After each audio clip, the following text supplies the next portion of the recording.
12 jeunes retenus pour un programme d'entrepreneuriat. Ils pourront bénéficier d'un accompagnement grâce à un projet initié par la coordination des maires. Espagne, les 17 et 18 août dernier, 2 camions foncent dans la foule à Barcelone puis à Cambrils. Un bilan fait état de 14 morts, une centaine de blessés. Retour ce soir sur ces attaques terroristes. Bonsoir à tous et bienvenue dans cette édition.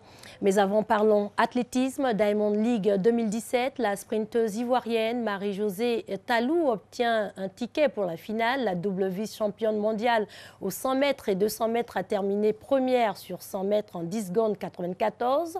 C'était cet après-midi à Birmingham, en Grande-Bretagne. Pour la deuxième course, elle termine deuxième, la course à chaud. Well, away they go. How will Talou go in the orange there, centre of picture? Certainly Elaine Thompson into her running very quickly, and Ashley Smith holding her at the moment. Now she's beginning to get away. Elaine Thompson moving away.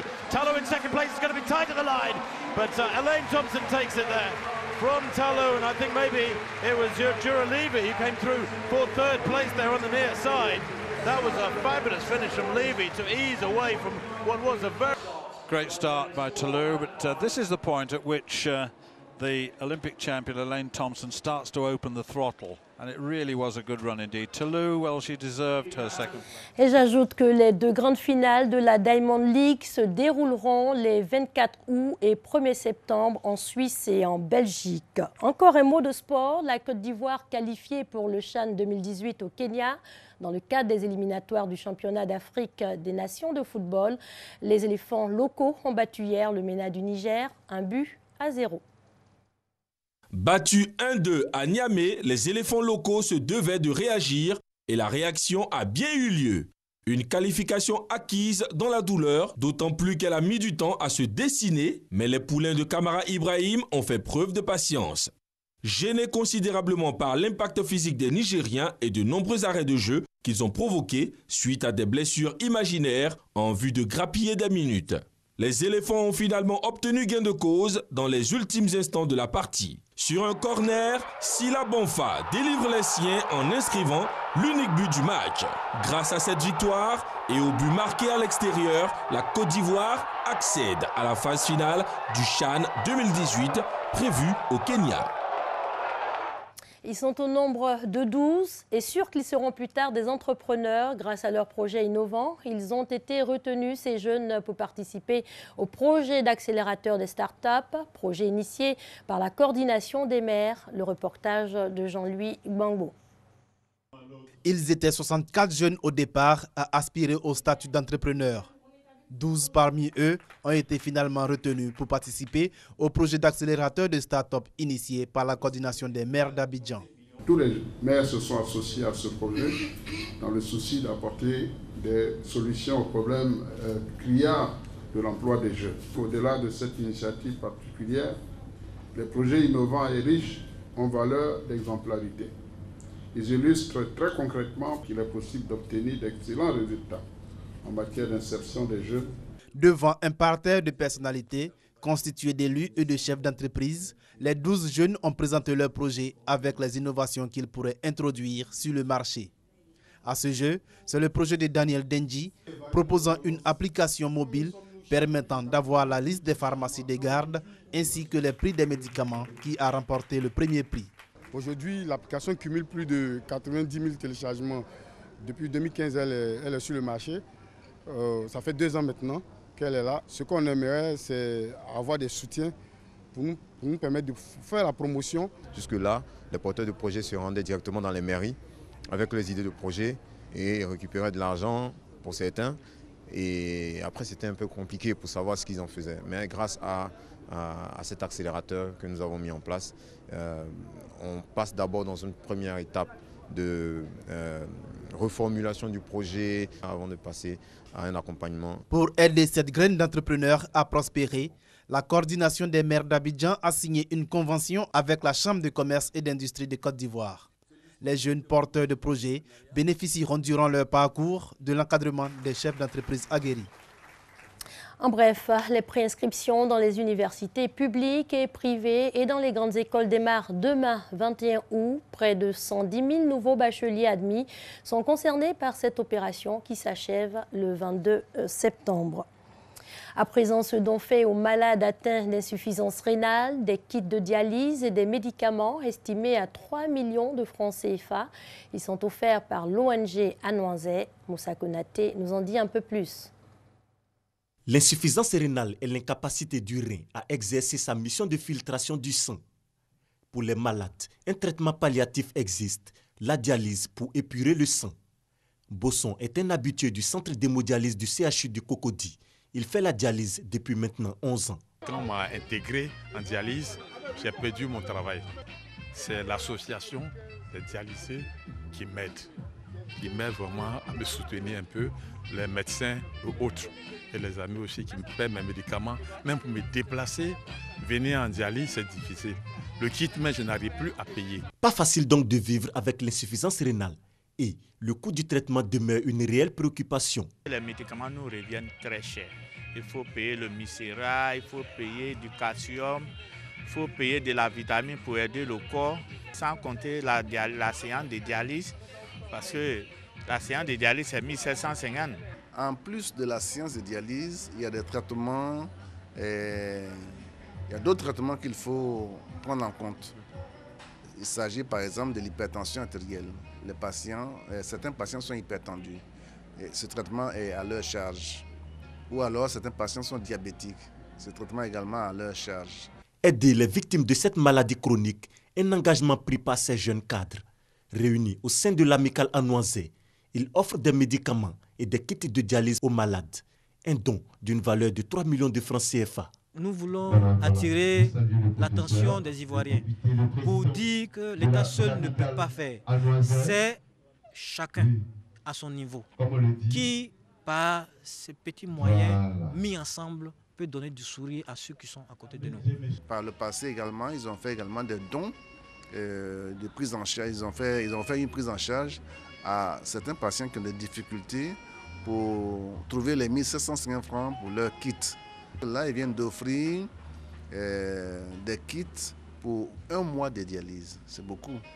C'est beaucoup. Et en plus de cela, ils ont offert également des médicaments pour les hypertendus, pour les diabétiques, etc. La Côte d'Ivoire enregistre plus de 5000 malades de l'insuffisance rénale, dont une centaine suit le traitement au centre d'hémodialyse du CHU de Cocody. Les pesticides périmés ou interdits sont dangereux pour la santé. Pourtant, les populations en font toujours usage.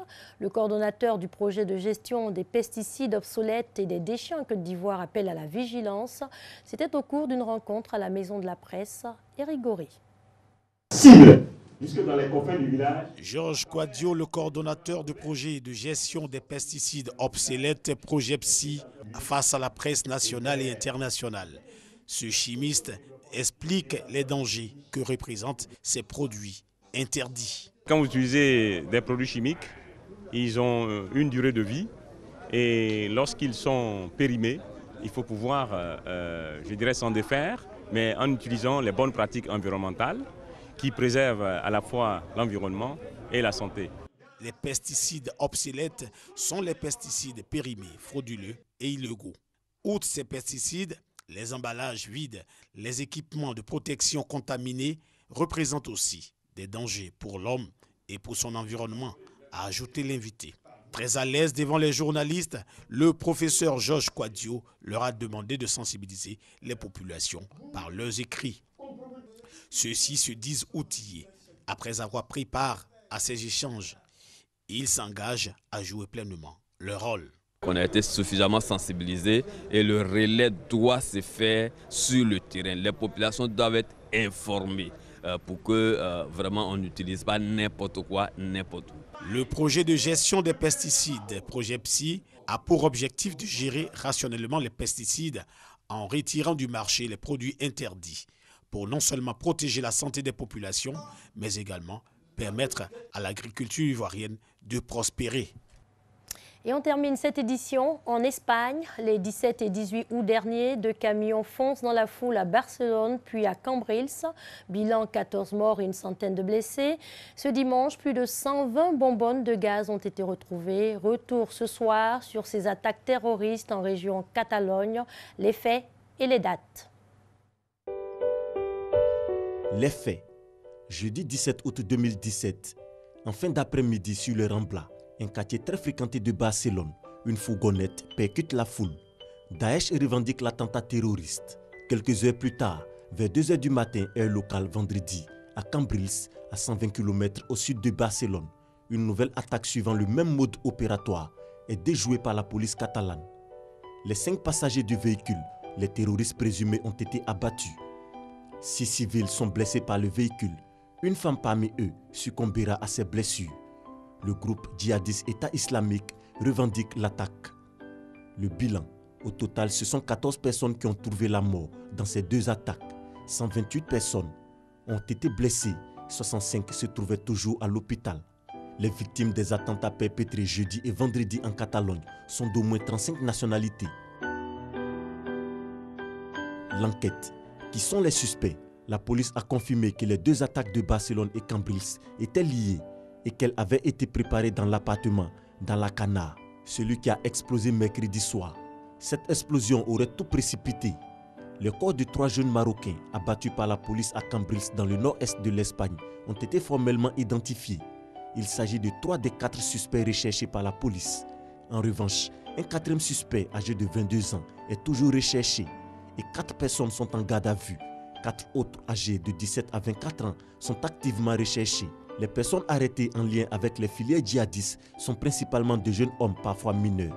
Ils sont naturalisés espagnols ou principalement issus de la 2e génération de familles immigrées marocaines ou pakistanaises. Depuis les années 1990, les autorités catalanes ont encouragé l'arrivée des ressortissants non hispanophones. En 2014, l'Afrique du Nord représentait 21,8% de l'immigration catalane. Un foyer de l'islamisme radical en Espagne. La Catalogne est la principale région d'Espagne concernée par le djihadisme. Depuis les années 90, le salafisme s'est beaucoup développé dans la région. Entre 2013 et 2016, 27,3% des personnes condamnées pour des activités liées à l'État islamique étaient détenues à Barcelone et 20,3% à Ceuta, enclave espagnole située au Maroc. Parmi ces personnes, 32,8% s'étaient radicalisés à Barcelone et 43,4% à Ceuta. En outre, 29,8% de celles-ci venaient de la Catalogne et 22,1% de Ceuta. La région de Barcelone, lieu de nombreuses opérations anti-djihadistes. Barcelone est au cœur de la planification et de l'organisation de plusieurs attentats djihadistes ces dernières années. C'est en 1995 que le premier djihadiste espagnol a été arrêté à Barcelone, selon les données du ministère espagnol de l'Intérieur. Entre 2012 et 2016, une trentaine d'opérations contre des cellules djihadistes ont été menées en Catalogne. Elles se sont soldées par l'arrestation de 62 personnes. Le 25 avril 2017, 9 personnes ont été interpellées dans la région de Barcelone par les Mossos, avec l'appui de la police nationale espagnole et de la police fédérale belge. C'est aussi à Cambrils que Mohamed Atta, l'un des organisateurs des attentats du 11 septembre contre les tours du World Trade Center aux États-Unis, a rencontré le Yéménite Ramzi Ben Ali Shib, son contact avec Al-Qaïda. En 2010, des documents du département d'État américain publiés par Wikileaks indiquaient que la Catalogne était considérée par Washington comme l'une des plaques tournantes du djihadisme européen, notamment à cause de l'implantation de la communauté marocaine et pakistanaise à Barcelone et à l'effervescence d'activités liées aux islamistes. La lutte antiterroriste se renforce. Face à cette menace, l'unité de police régionale catalane est en première ligne. En plus de la Guardia Civile et de la police nationale, il y a aussi les Mossos d'Esquadra, particulièrement mobilisés sur les opérations terroristes et la lutte contre le djihadisme. Depuis 2015, un programme opérationnel spécial de la lutte antiterroriste, programme de prévention sont mis en place. Le rapport 2016 sur la sécurité nationale précise que le nombre d'heures consacrées à la lutte contre le terrorisme doit même tripler et passer de 600 000 en 2016 à 1 600 000 en 2017. Voilà qui met un terme à cette édition. Bonne soirée sur les antennes de l'RTI, la marque du service public.